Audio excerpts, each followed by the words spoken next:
Good afternoon, friends. I'm going to speak about the subaltern. I'm really happy to meet you once again in this program organized by Dr. Prabhakaran. The topic, as I told you, is the subaltern with specific reference to Gayatri Spivak. She calls herself a practical deconstructionist feminist Marxist. This lecture has three sections. The first section deals with the preliminaries. It is in fact an introduction to post-colonialism, about which you heard from Dr. Padmanabhan in detail. I am going to take up only one aspect, namely Gayatri Spivak's particular essay, Can the Subaltern Speak? Well, to revise what Dr. Padmanabhan spoke on post-colonial theory, I will quote what Edward Said said. It is a post-colonial stand built upon indivisible foundations of knowledge and power.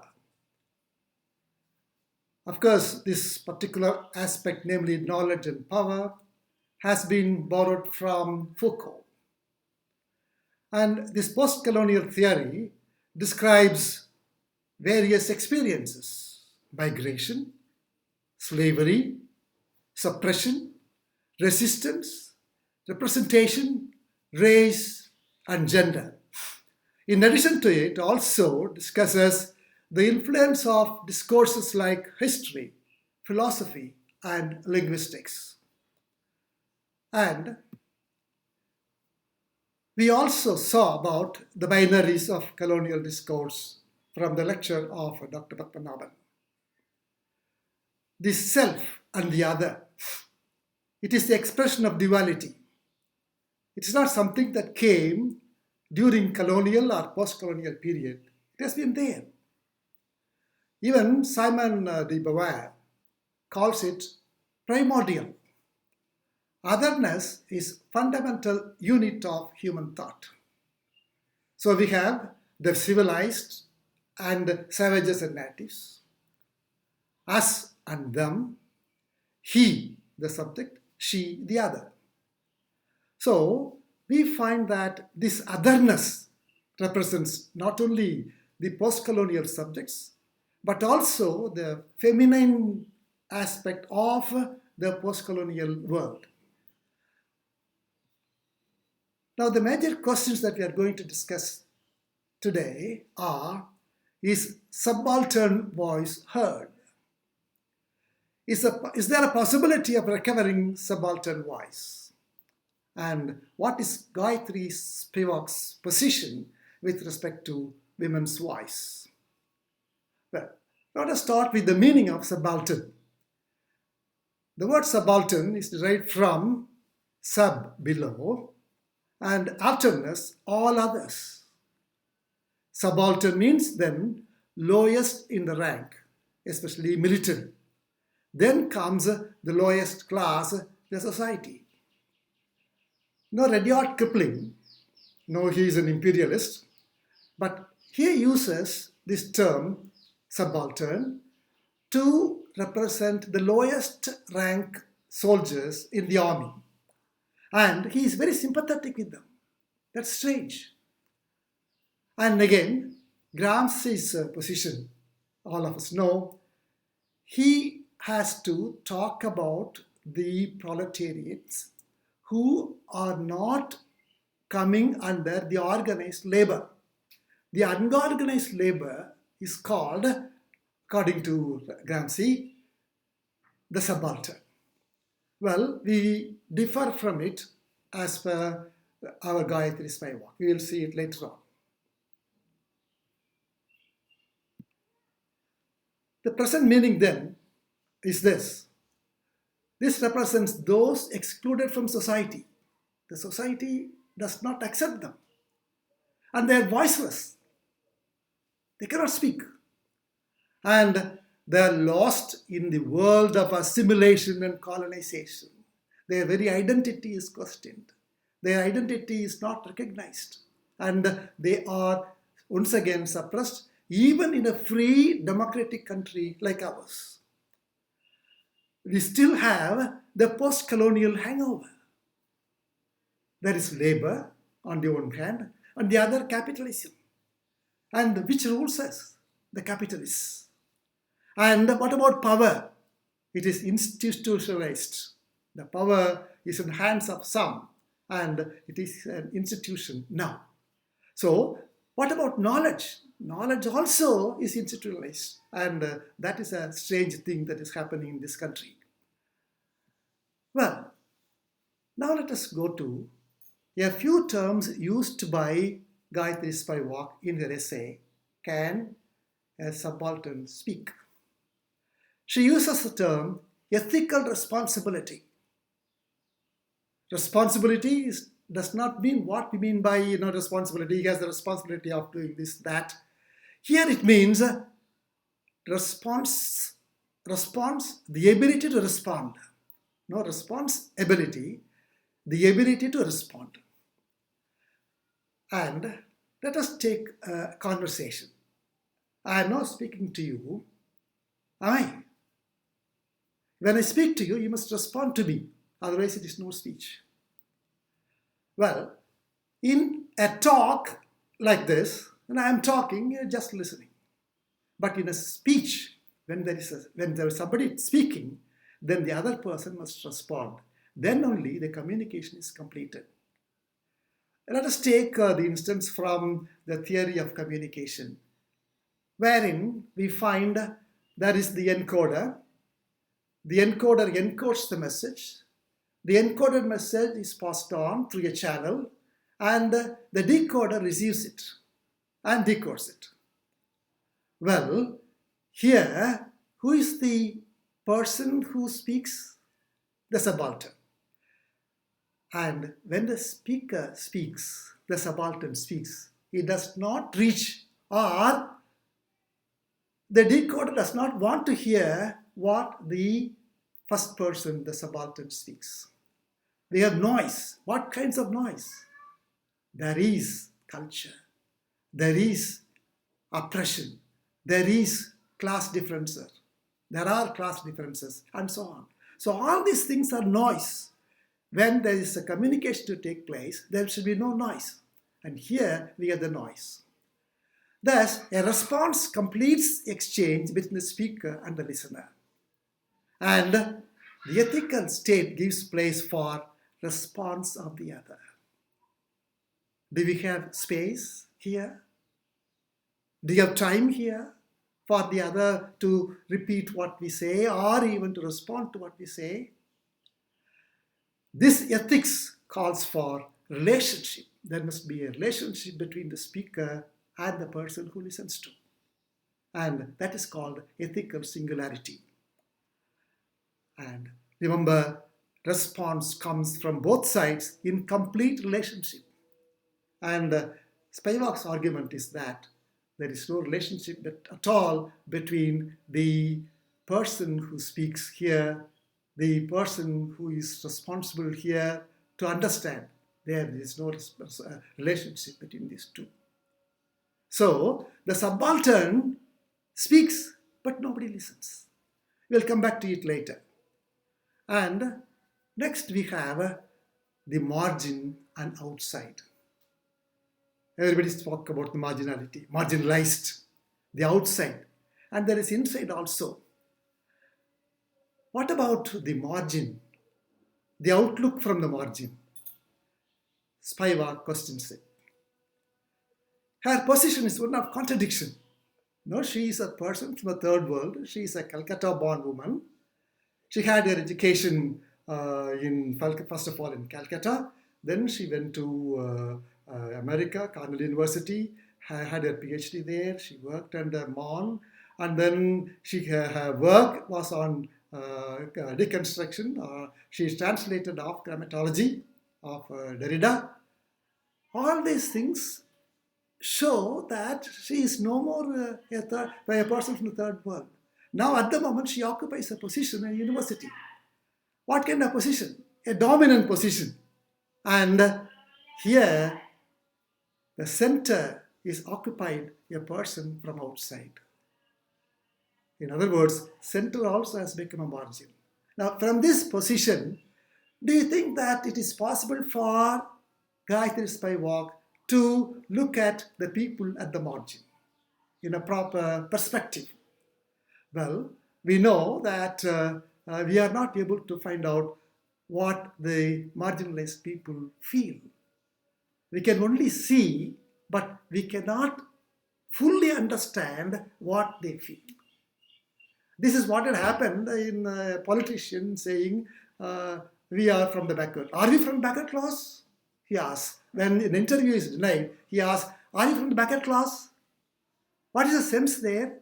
The sense is that the person identifies himself as a person of the superior class, and the person of the lowest class must be treated like this.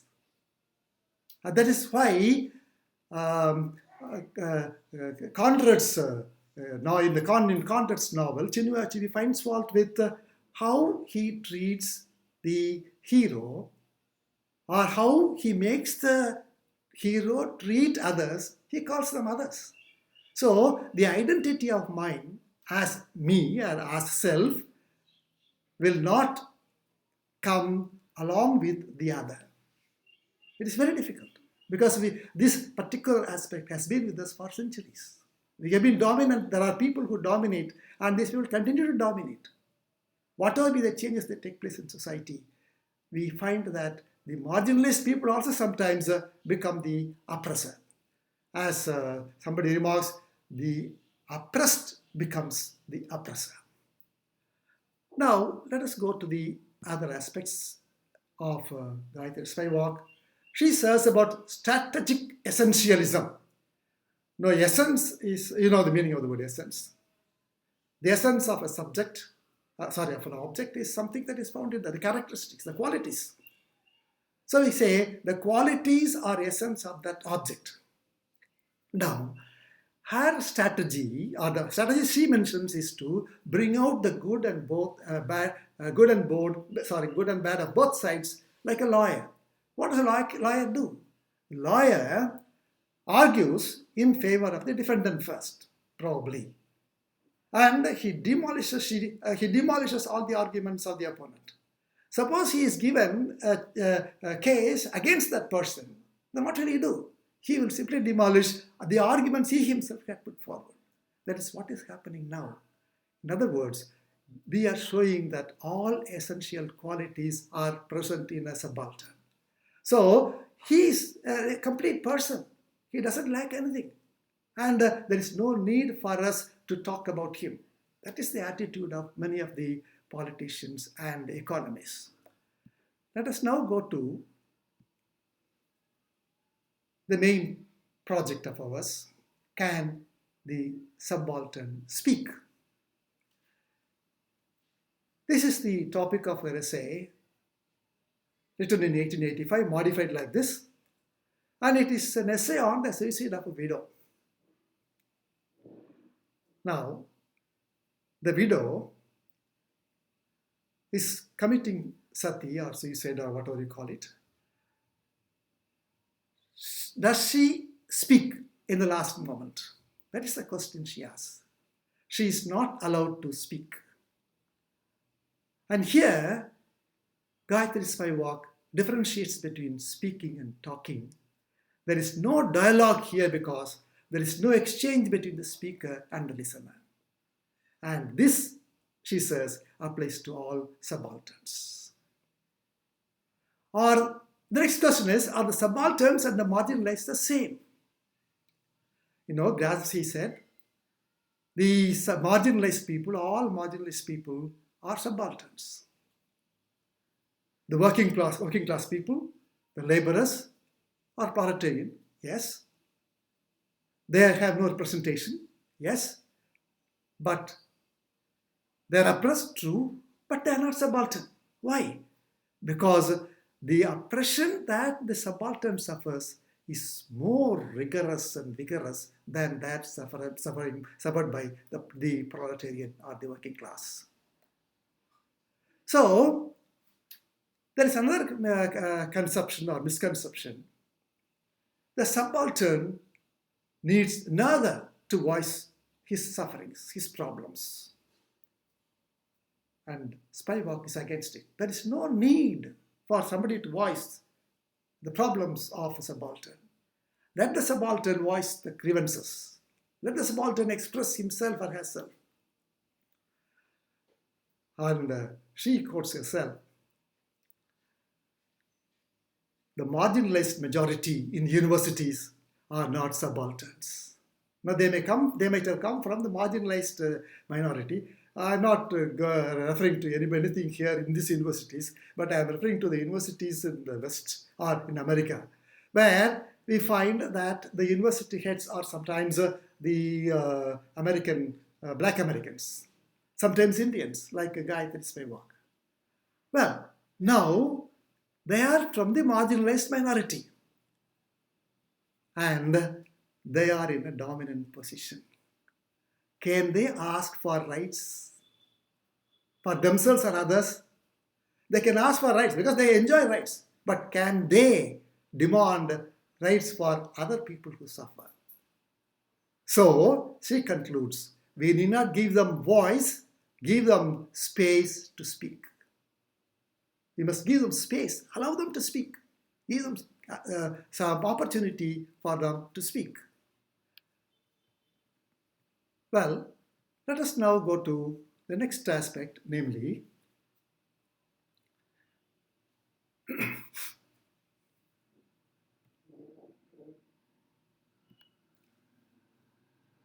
in Derrida, we find writing under erasure.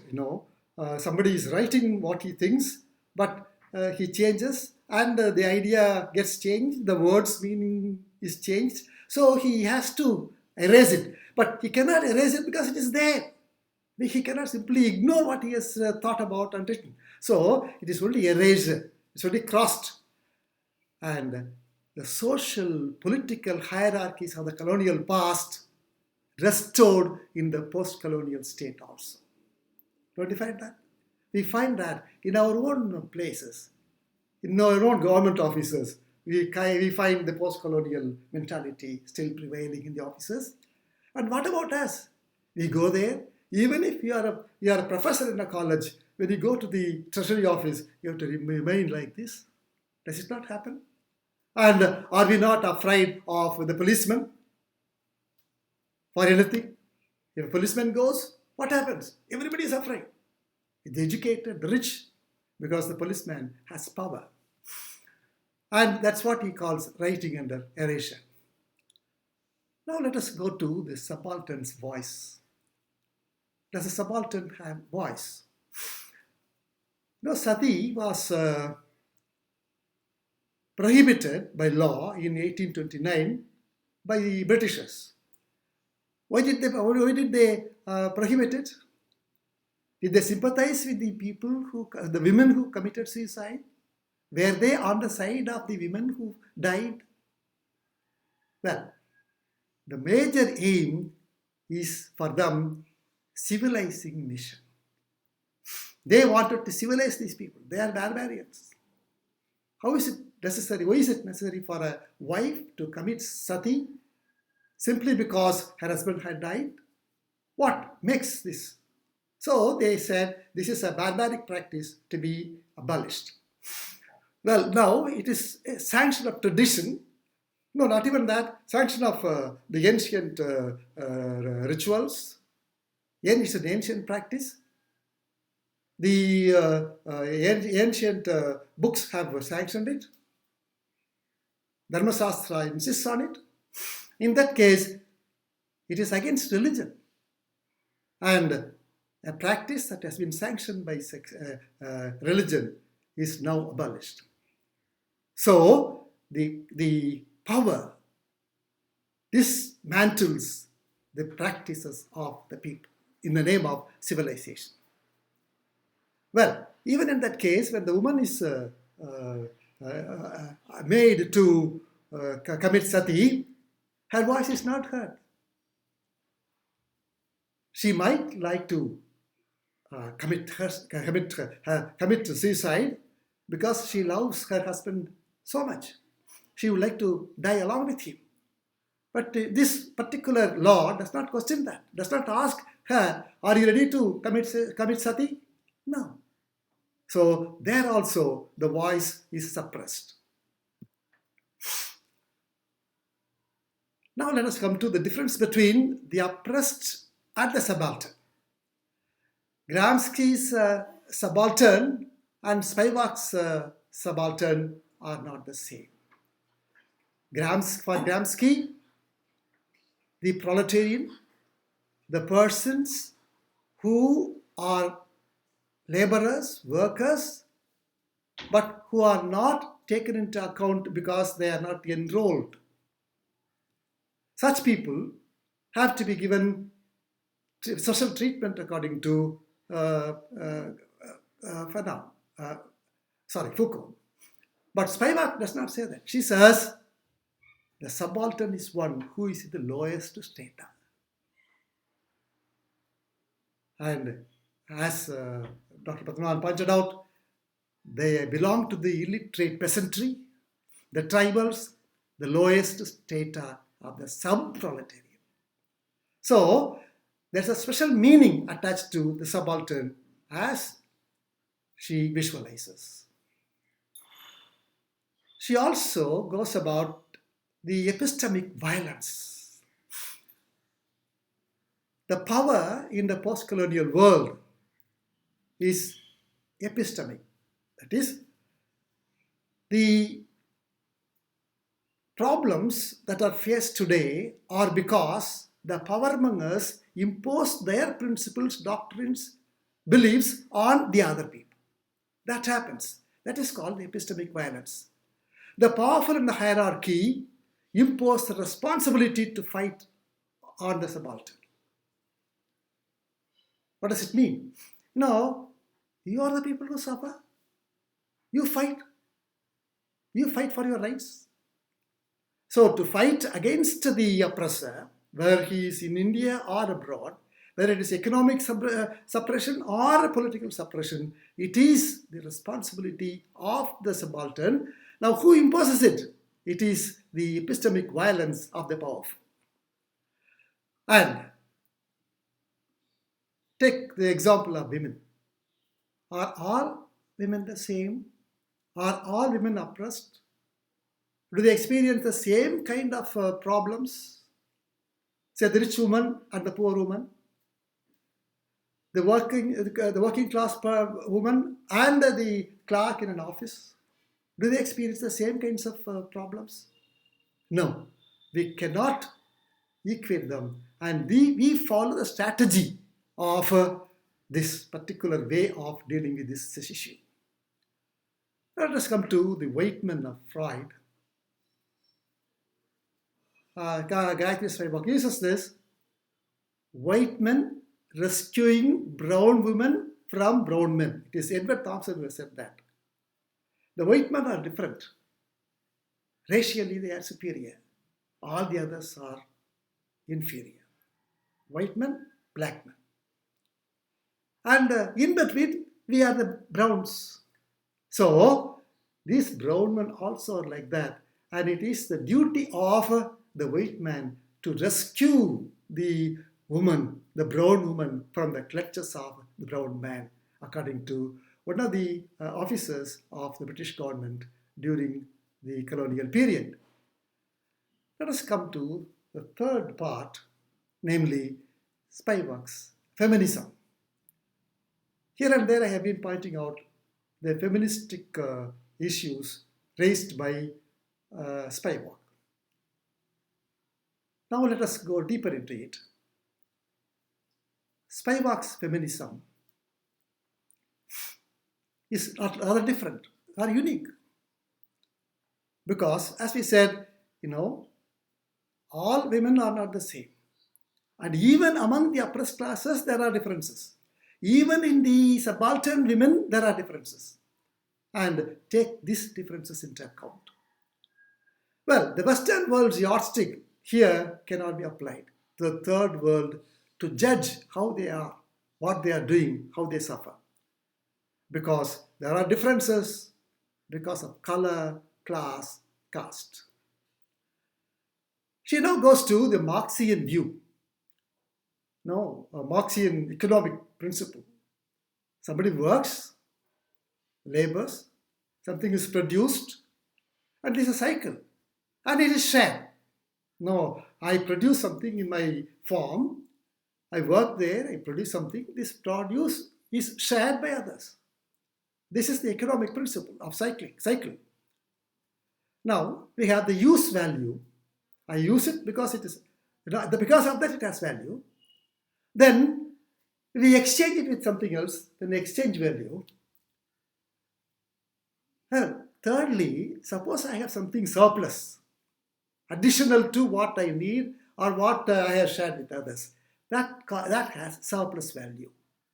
And in her article, Feminism and Critical Theory, Spivak asks, a woman's work at home without wages. When women work at home, do you pay for it? Does someone pay for it? Does anyone pay for the work that the woman does at home? The everyday chores, cooking, washing clothes. Husbands, do you pay them? Wives, do you ask for it? Well, it is only having use value.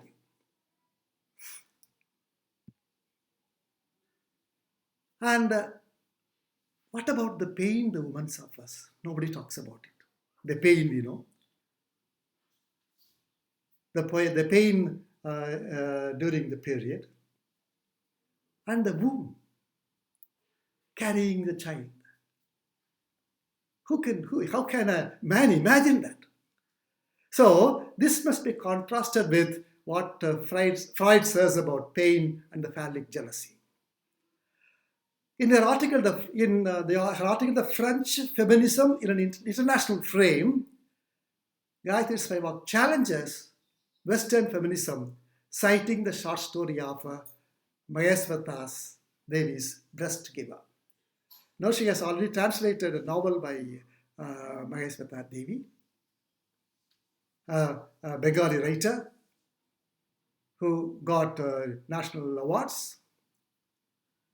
And here, in this short story, Breast Giver, Yashoda sells her milk. First of all, she feeds her child, yes, but there is surplus milk. What to do? She sells it to her boss, her master. And this is something that is unique. For here, what is the use value? There is no use value. It's a necessary labor. No, the squeezing out milk from the breast is a labor. What she has eaten or consumed or what he has suffered comes out in the form of milk. And what does she do? She shares it with other children. And this poor woman dies out of cancer later on. But that's a story. But even though it's a story, it explains the importance of the economic value of labor. So, in all these aspects, Gayatri Spivak is unique. So, in this short lecture, I have covered three aspects, namely, fundamentally, the principle of postcolonialism is the basis for Spivak's theory. Next, I explained the aspects that are dealt with in her essay, Can a Subaltern Speak? Thirdly, I applied it to feminism. And again, you can apply all these aspects to many of the works in literature. For instance, if you take a painter of science, the character Daisy goes to civilize people by telling them about birth control. And similarly, what happens to the character in The Untouchable. And I read a novel recently by Sarah's Mystery. It deals with the corpse bearer. The title of the novel is The Chronicle of a Corpse Bearer. It is a story of the Parsi community. In the Parsi community, the dead bodies have to be taken to the tower and then they have to be thrown off into the garden or whatever you call it. Now this duty is carried out by one of the Parsis only. And that Parsi belongs to a community, the same community, but at the same time he is suppressed. He is paid for it, yes, but it is his responsibility to do it. And what kind of duty is it? Well, you must discuss all these things with respect to such novels. Well, an application of Gayatri Spivak's theories will be of great help in understanding literature, especially of the post-colonial world. It is not immediately after the colonists left, a number of years after the colonists left, we have the problems we have inherited from them. The post-colonial theories will now discuss all these aspects threadbare. Thank you very much.